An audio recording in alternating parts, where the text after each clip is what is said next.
For those of you who are just joining us here, this was a chase that started in Anaheim. Anaheim PD pulling over this driver in a possibly stolen car around noon here today. Anaheim PD has since pulled off and handed this over to the CHP. They have an airship overhead as well. We are on the eastbound 91 freeway. One person inside. And as we look at these live pictures here from News Chopper 4 Alpha, we see the Toyota Camry here being pursued by those officers. Very dark tint on these windows, but speeds relatively within the range of first at 60, 65, perhaps 75 miles an hour. He keeps moving to the right lane there, so I'm wondering if perhaps he's going to try to exit. This is the Washington Street exit, and he's going to do exactly what he did before. Pretended to exit and then just got right back on. And then if he continues on this 215, it will get him up to the 210. And, of course, eventually the 215 comes to an end. It becomes the 15. That's the freeway that will lead us to Vegas. Hopefully, of course, we won't have to go that far. But for now, continuing here on the northbound 215 in Colton. Yeah, it looks as if CHP has crept up a little bit here in terms of driving. This guy seems to be, you know, again, weaving in and out of traffic, now hugging the that right side of the freeway, which was unlike what we saw on the 91 freeway not too long ago. So perhaps he will try another one of those maneuvers where he attempts to exit the freeway, but then veers right back on. Yeah, and I think his intention with that is he's trying to trick the police. He thinks if I pretend to exit, they're going to follow me, and then I'll just make this move and get back on the freeway, and then it'll give me some room to get ahead. But he's tried it twice, and it hasn't worked. So we'll see if he tries it again. But he continues traveling here on the northbound 215 at approximately 75 miles an hour. He's now in the San Bernardino area, so he will be coming up to that 210 freeway very soon. So we'll see what he does when he gets there. But if he decides to continue on this 215, he won't be able to take it a lot further because it will become the 15, and eventually it'll go through the Cajon Pass. So we'll see what he does there. He's perhaps exiting here. Let's see. Well, he's doing that again. Same thing again. Well, you know, there's so many vehicles behind him in pursuit now that even if one did follow him, the other three would still be on him. So it seems 3 or 4. I mean, we've seen a number of units there behind him. So this is his third attempt here to play a game of cat and mouse here with the CHP, but it's not working. The driver appeared to be throwing something out of the window. We haven't seen much action from that driver. Windows are up. They are quite tinted, as we see there. Again, so we don't know what may or may not be happening inside. So, again, trying that maneuver yet for a fourth time. Again. Yeah, so, but we have a number of CHP right behind, so they are sticking with this driver here as he attempts to trick the CHP off of the freeway. You know, what we're seeing now with this window rolled down, we can see the driver doesn't even have his hands on the wheel at times. Right now it appears both hands are off the wheel. Well, that's very unsafe. Yeah, that's not wise. Especially at these speeds. Now he just put his hand back up on the wheel. But, and here's to have something. He threw something else continue just to throw now. something out of the car. Carolyn, is it me or is there something on his nose? Yeah, hard to tell. It looks like he is wearing sunglasses, but it's difficult to tell if there's something as well on his nose. We appreciate you being with us here this afternoon. And we want to get back to Eliana because it looks as if Eliana, we need a location on this one. And we just saw yet again, I think this is the 5th attempt to get off the freeway, but now remains back on the freeway. You would want a nice, wide, open street, kind of like the one we have here, with not a lot of traffic and not a lot of cars parked along the side of the road. And then the speeds of the vehicle need to be ideal, about 35 miles an hour. And the other thing, wrong side of the road here, I'm sorry, I have to stop my explanation to talk about this. The wrong side of the road here, that could have been very bad. Northbound here on Columbia, that CHP unit close behind. And red light coming up, that could have been very bad. Every time he runs one of these red lights or runs a stop sign, you run into a situation where you could have cross traffic and potentially have a traffic collision. So whenever I see that an intersection is coming up like that, I'll make sure to pull out so that we can see the big picture. But you see this CHP unit close behind. Again, CHP units are all pit equipped. So that means they're allowed to perform a pit maneuver if need be. The size of this vehicle is perfect. For a pit maneuver because it is a relatively small vehicle. A CHP unit of this size maybe wouldn't try a pit maneuver on a larger vehicle. Maybe trying it here. Let's see. He tried the pit there, didn't quite work. And trying it one more time, but he's able to wiggle his way out of it. Continuing here on Salmon River Road. UPS truck is going to be in the way, so let's see what happens. Oh, that could have been very bad. That is why the CHP unit didn't try another pit there, because of that because of that UPS truck. They, of course, didn't want to endanger the life of that UPS driver, so they decided not to try a pit there as he was making that corner. Yeah, all units are backing off is what I'm hearing. That means that all units are going into surveillance mode. That means that the ground units are going to get pulled off, and it's going to be a pursuit from the helicopter only. So the reason for that is it just got too dangerous. Now that he's on surface streets, he's driving like a madman. And coming up to a red light here, let's see what happens. Fortunately, the light changed just in time. Continuing here on Main Street with a cross of Stansel Drive. This is in the Riverside area. Your nearest freeways are going to be the 60 and the 215. He's going to have a chance here to get on the 60. Let's see if he takes it. Nope. He went right over his chance to get onto the 60 freeway, so he was not interested. Continuing here on Main Street, crossing Spruce Street, picking up speed about 75 miles an hour.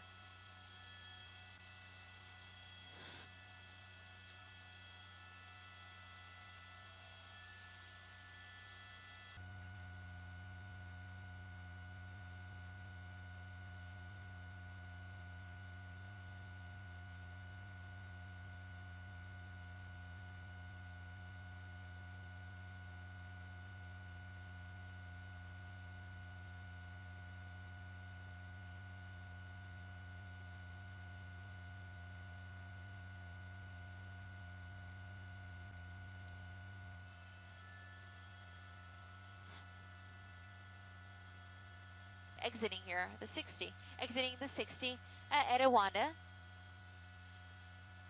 And making a turn. Oh, he got lucky. He made that turn just in time before that big rig.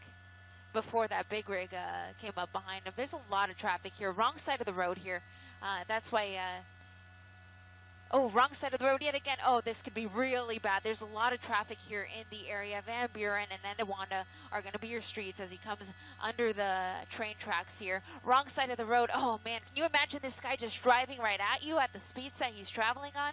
So dangerous. About 50 miles an hour here on Van Buren. Again, way across of Etiwanda. He's going to come right next to us, but we'll get him here as we make this... As we make this move. Oh, lots of traffic coming up and at very high speeds. Wrong side of the road. This could be very dangerous here. Van Buren and Etiwanda at about 55 miles an hour in the wrong direction. This is probably one of the worst moves that this guy has made so far in the 2 hours that he's been on this chase.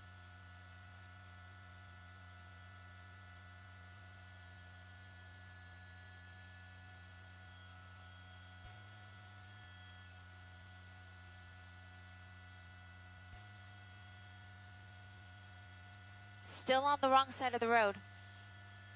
And fortunately, other cars are seeing him. They're stopping. They're slowing down because this guy's not stopping for anyone or anything. Continuing on the wrong side of the road, and really no reason for it, because if you see the other side, the side he should be on, it's really not that slow.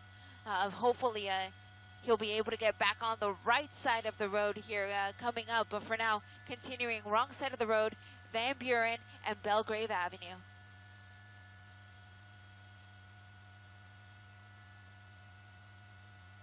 I think rural was the word that I was looking for. I couldn't find it. It's a little bit more of a rural area in Mira Loma, very close to the freeway if he decided he wanted to get back on. But here we go, wrong side of the road again. Oh gosh.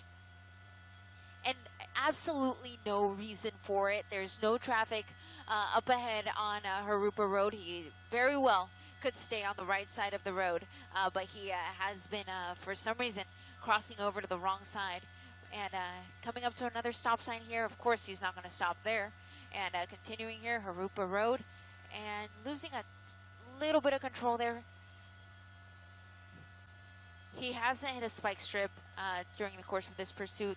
The police department did try to pit him. The California Highway Patrol attempted 2 pits, but neither one of them worked. And after that, that is when the watch commander decided that it was best to go into surveillance mode, which means that no units are going to be directly behind this guy, just the helicopter overhead. And for a time, it seemed like that worked. This guy really did slow his roll, and he even stopped a few times, completely parked. But something just spurred him to continue driving like a madman, and that's basically where we're at right now. Coming up to the slower moving vehicle. This is a one-way road, Harupa Road, near Marlot Road in Marlot Street rather in Miraloma. So he's going to go past this slower moving car into oncoming traffic, just kind of weaving in and out. I'm just it's seeing this guy, what he's doing, endangering the general public. It's just so frustrating. It really is just so dangerous to see him do that. And the police department already backed off. They said, you know, we don't want to endanger the general public. We're going to back off. We'll just let the helicopter follow this. But this guy simply, he doesn't care. He's continuing on driving very erratically, not necessarily at high speeds right now, but very erratically, running through every stop sign, running every red light. And of course, one of the most dangerous parts was when he was on the wrong side of the road and was traveling at high speeds for someone who was traveling on the wrong side of the road at approximately 55, 60 miles an hour. Back on Etowanda here, or crossing Etowanda rather, fortunately got that yellow light there. Still on Harupa Road, just past Etowanda. Those are going to be your two majors. And let's see what he does here. May just make a U-turn. So it looks like he's going to go back in the direction that he came. He's stopping next to this vehicle. I don't know if he's talking to someone. It looks like he may be talking to someone.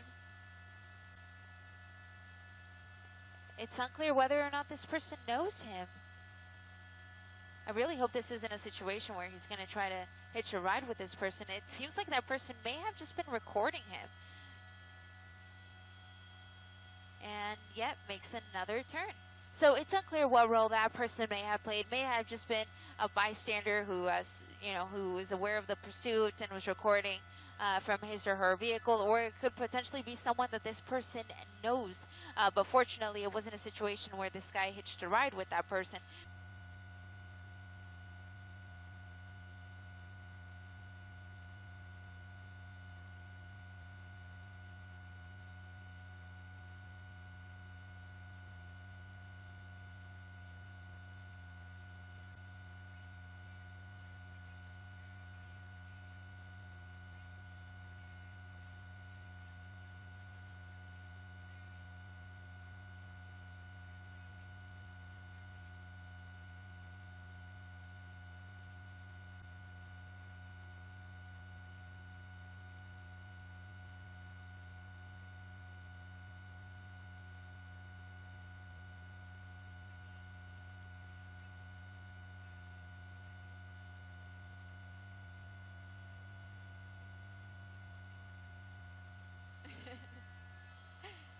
Back with you guys, just communicating with my wonderful pilot, Aldo Bentivenga, who has been keeping us on top of this pursuit the entire time.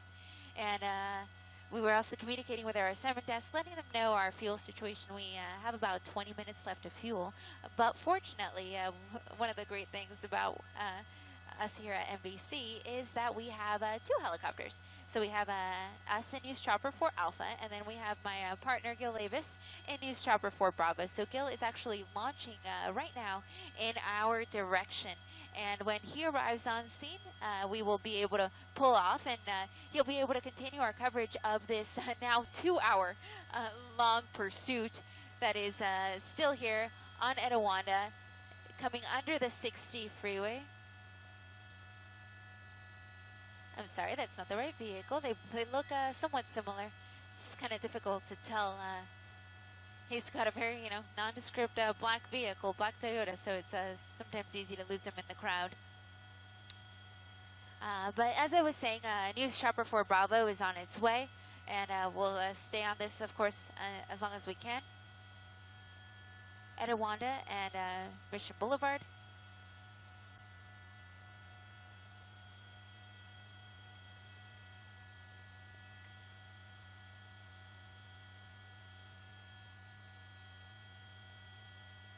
He's really slow here. I think this guy's got to be running out of fuel. I mean, I wouldn't be surprised if his car dies at the intersection.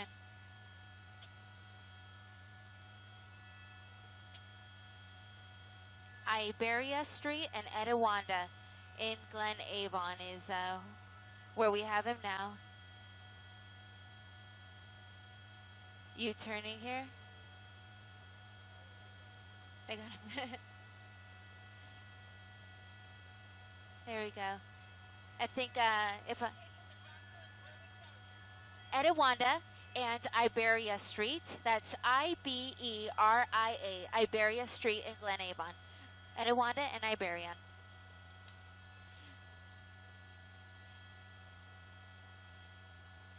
So I was just helping to direct one of our ground crews who is here in the area and will be able to bring us some images from the ground when this pursuit comes to an end. So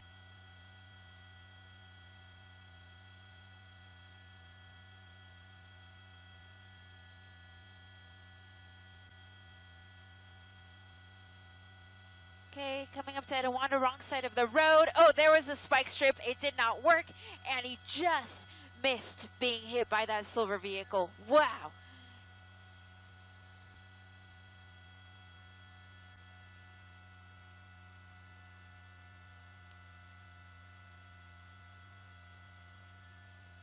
Okay, maybe he's coming to a stop here. And there he goes. He's running. You see him running there just behind this building. Running with all he's got through this parking lot. Coming to the backside now. We're going to bring News Chopper 4 Alpha around so we can get on the other side is the address. You see the police ship there. We lost him on the other side of this building. He should be either ran inside or he's hunkered down somewhere on this backside.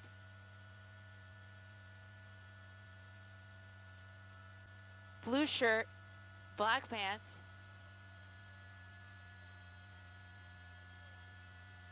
And we're looking for him. The airship's looking for him too. We all saw him run, so we know he's here. But now it's just a matter of finding this guy.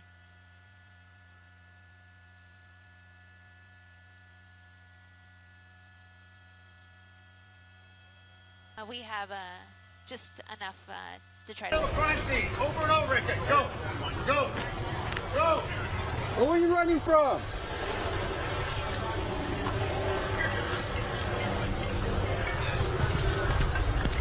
Last time I'm telling you, go behind the units right now.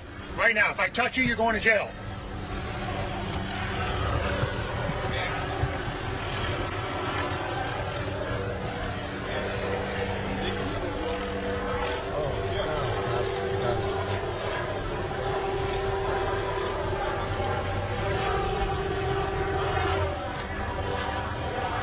Have you seen this? Have you seen this, Luca?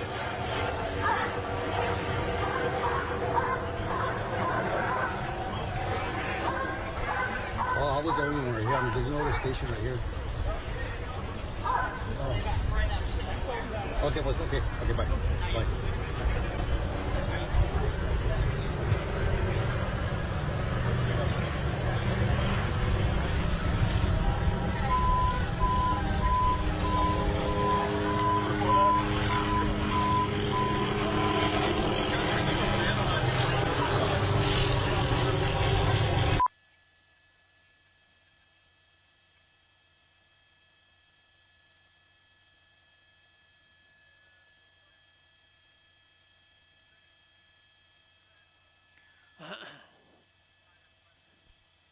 Simon Des, looks like they're going to move the suspect.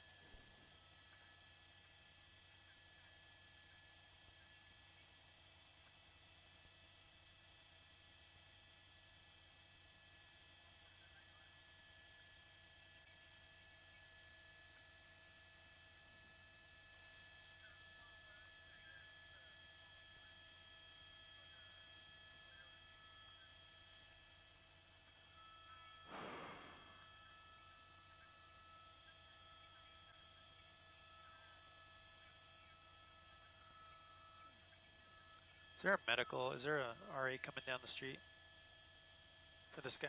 No? Okay.